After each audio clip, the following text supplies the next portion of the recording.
I was very much a doubting Thomas. I didn't think there was much place for religion. We would do Passover Seders as an extended family, but we also celebrated Christmas. What turned me on to being interested in religion was a class I took in school. Religion that had seemed pretty staid and sterile and dusty all of a sudden attained a real life, and I got a sense of why people were so energized by it. And at divinity school, I found that I was learning about religion from textbooks, from great scholars, but that I still was left with a deep hunger for religion as it's lived from people's own experiences. I was deciding to take a road trip to go talk to people around the country about it. Well, I described the trip as a pilgrimage because I was on a quest. Part of the itinerary was just seeing where the road led me. In fact, one of the amazing parts of that process was just how many serendipitous moments I had just by following one path instead of another.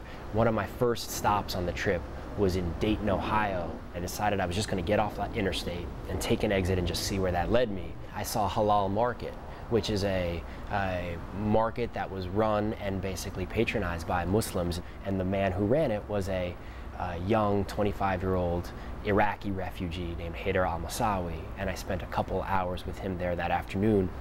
I learned a lot of things at the Halal Market. One is the extent to which all of these Muslims from around the world, whether they were from Egypt, Indonesia, Pakistan, or Iraq, were developing a life here in America, and they were not sacrificing or forfeiting any of their Muslim heritage or traditions. Another serendipitous moment was in San Francisco.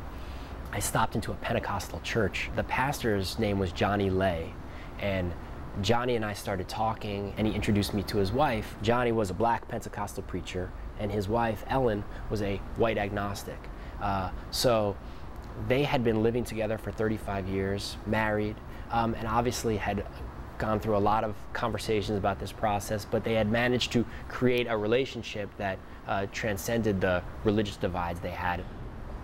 One of the things I realized most during my travels was just how much people are experimenting with new religious practices and borrowing something from here and incorporating it into their own practice. So what you have is a lot of hybrids that are either new religious traditions springing up, or people are just inventing their own. I had the thought that this would make an interesting book. So the book, which is called All That's Holy, a young guy, an old car, and the search for God in America, that's really a religious coming-of-age story. Told through a lot of the voices of the people I met. I think I knew it was time to wrap it up and that the pilgrimage, or at least this phase of the pilgrimage, was over, because I realized that, for me at least, Judaism was my home.